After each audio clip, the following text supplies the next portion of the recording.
let's move on to the game tonight, where I'm assuming you will be there tonight. And you called Lakers winning the West a while ago. Is this what you had in mind, pretty much? Well, I think I had in mind that their defense is really good, and the numbers back that up ever since they made all the trades they made before the trade deadline.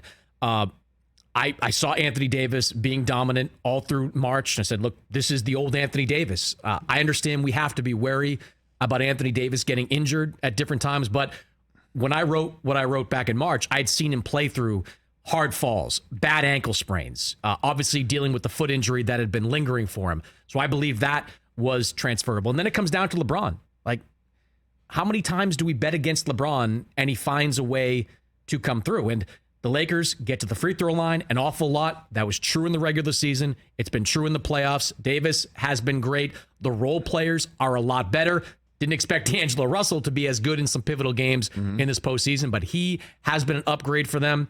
This is not an aberration with the Lakers. This is what they have been since late January, early February, when Davis returned and they shook up the roster. So I'm a believer in what the Lakers are. Okay, and so the Warriors, I asked this question of Ramona Shelburne last week, and I'll ask it to you now.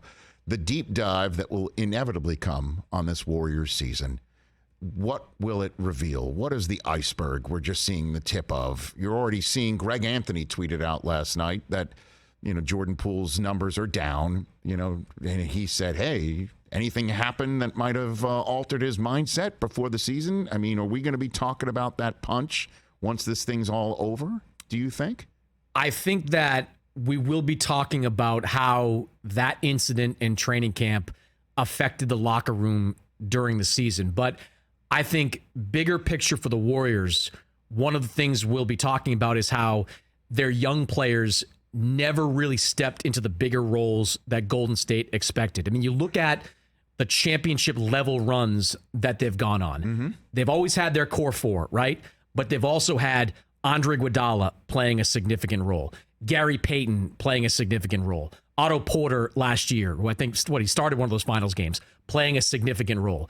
The Warriors anticipated before the season that Moses Moody, Jonathan Kuminga, and before he was traded, James Wiseman, somebody from that collection of players would step up and be able to be playing right now in significant roles right now. That really hasn't happened. They have been overly reliant on their star players to play above and beyond what they're capable of. And look, and Steph has been great most of the time. Yes. Clay has had, his previous game was fantastic, but their margin for error got a lot smaller when Iguodala became unavailable, when they lost some of the other veterans that were on the roster. I think that is a bigger issue for this team right now than whatever dynamic exists with Jordan Poole. There will be a autopsy for Golden State after the season where they think, all right, if we do bring Draymond back, can we bring Draymond and Poole back into the mix? Do we have to think about trading Jordan Poole?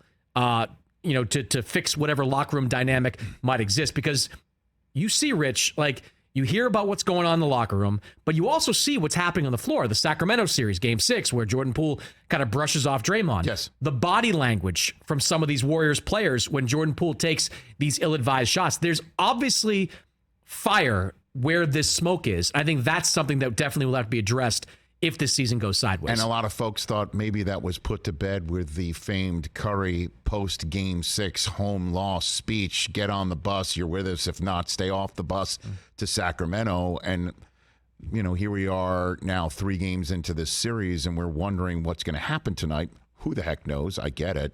But there's no doubt whatever happened in the beginning of the season is still lingering, right? I mean, we can safely assume that? I think now the situation has evolved over the season. Yes. I think whereas initially for a couple of months, Draymond lost his ability to speak in that locker room. Like, he had to prove himself all over again to that team. But I think as the season has played out, I don't want to say the roles have reversed, but Draymond has certainly regained his place as a leader inside that locker room. And Jordan Poole, for whatever reasons, I think most of it's on court, like kind of his lack of production or lack of consistent production on court has diminished him somewhat in the eyes of his teammates.